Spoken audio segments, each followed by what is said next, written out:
El otro proceso que es casi coyuntural a este y a la época es justamente la revolución y la independencia de Haití, colonia francesa que se va a independizar de Napoleón, de la Francia napoleónica, y que va a ser la primera revolución, independencia y constitución negra del mundo. ¿Sí? Le salió bastante caro a Haití eso, porque hoy es uno de los países, como sabemos, más pobres no solo del continente, sino que de todo el mundo. Pero va a tener esta particularidad: la isla en su mayoría estaba poblada por esclavos negros. Ahí obviamente nos vamos a encontrar con diferentes sectores dentro de lo que eran los esclavos negros y los libertos y los sectores sociales. Eso lo van a ver, se ve muy bien en el video de Canal Encuentro, cómo están armadas las clases sociales, tanto los blancos como los negros. Por utilizar un concepto de blanco y negro, la verdad que no es un concepto para mí apropiado. Como sabemos hoy, el concepto de raza quedó totalmente de lado. Nunca se les ocurra utilizarlo en una clase o en una conversación, porque podrían tener algunos pequeños cuestionamientos. O sea que hoy ya no se utiliza el concepto de raza y tampoco hablamos de negros y blancos. Podríamos hablar de la cultura afro o de influencia afro en Haití, y la cultura blanca o francesa de la isla. Después de la revolución, una revolución burguesa, como sabemos, la libertad, la fraternidad y la igualdad no va a ser para todos, sino que va a ser para los burgueses. Entonces, los esclavos lo que planteaban que era: queremos los mismos derechos, ¿sí? Eso obviamente no se les va a permitir, y nos vamos a encontrar con un proceso revolucionario muy sangriento, muy fuerte, muy represivo hacia los esclavos, pero que con el correr del tiempo, ¿sí? Va a lograr justamente la revolución primero y la independencia a comienzos del siglo XX después. La primera independencia digamos, de un país latinoamericano, además de ser la primera independencia de un país negro y esclavo. Y que se va a independizar de Francia. Como sabemos, es una economía muy importante Haití por la caña de azúcar, por la exportación de azúcar, y también ahí van a entrar a jugar los ingleses y los españoles, apoyando justamente a los esclavos, y los esclavos obviamente van a declarar que no quieren ayuda de nadie. Voy a adjuntarles también el documento de la declaración de la independencia de Haití, para que lo vean, lo tengan, que también es muy interesante, y que si lo vemos en diferencia con la de Estados Unidos, y ni que hablar con lo de Brasil,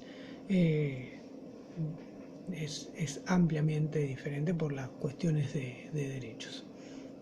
Les voy a juntar los tres: el de la Declaración de la Independencia de Haití, de Estados Unidos y de Brasil.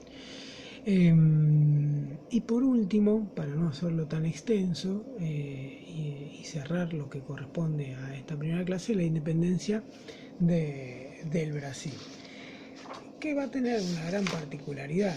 Brasil, como sabemos, era colonia portuguesa, y no va a dejar de ser colonia, o no va a dejar de ser un gobierno monárquico.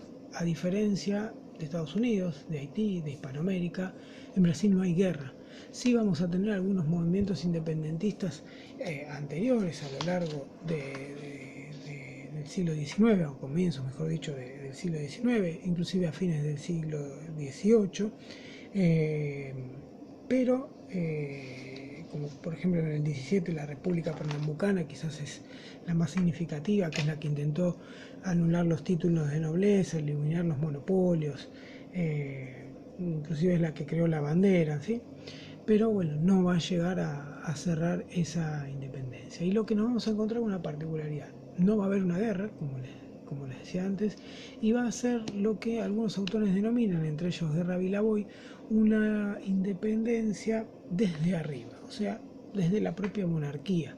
la que va a ser. Inclusive va a ser el propio Don Pedro el que va a proclamar lo que se denomina el grito de independencia a orillas del río Ipiranga, en lo que es la zona de San Pablo, en septiembre, el 7 de septiembre de 1822. O sea que un país en el cual también tenemos una gran cantidad de esclavos, una economía obviamente exportadora, como todas las de América, y con esta particularidad que les decía. Se va a declarar la independencia, pero en realidad se va a producir una ruptura dentro de la misma monarquía. Pensemos también que fue la única monarquía o el único rey que vino de Europa hacia América cuando las fuerzas francesas de Napoleón invaden España y Portugal.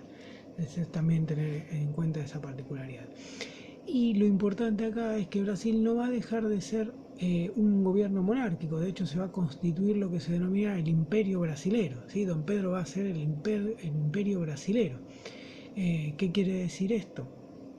Que Brasil va a seguir siendo una monarquía o un imperio con un rey hasta 1889. O sea que ni hablamos de declarar abolida la esclavitud ni nada que se le parezca. Hasta 1889, donde se declara el fin del imperio, la conformación de los Estados Unidos brasileros, y 2 años más tarde se declara abolida la esclavitud. Ya igual el comercio de esclavos ya había sido reducido porque el contexto internacional, ¿sí? El desarrollo del capitalismo ya llevaba a que no se pueda sostener el comercio o la mano de obra esclava. O sea que, como para contextualizar y cerrar lo que tiene que ver con estos 3 importantes procesos, es justamente la diferencia que hay entre ellos. Un proceso hecho por la monarquía, la propia monarquía, las clases altas, las élites, que justamente estamos hablando de este último caso, que es el de Brasil, una revolución de independencia hecha por los sectores más explotados, como es el caso de Haití, con los esclavos, y una revolución e independencia hecha por los terratenientes, por los plantadores de tabaco, por los comerciantes en las 13 colonias son lo que va a ser después los Estados Unidos. O sea que tenemos 3 procesos totalmente diferentes, pero que son muy interesantes de analizar en forma comparada, ¿sí? Como lo hicimos el año pasado, justamente armamos un cuadro marcando estas diferencias de estos procesos. Así que espero que esto haya servido como modo introductorio y de orientación. Como les dije, vamos a analizar esta etapa en forma general, más allá de que mencionamos algunos casos particulares, pero lo vamos a analizar en forma general. Así que adelante con la lectura. Después veremos el tema de trabajos prácticos y demás, eso todavía está por verse y ponernos de acuerdo en cómo vamos a evaluar, si se quiere, esta forma virtual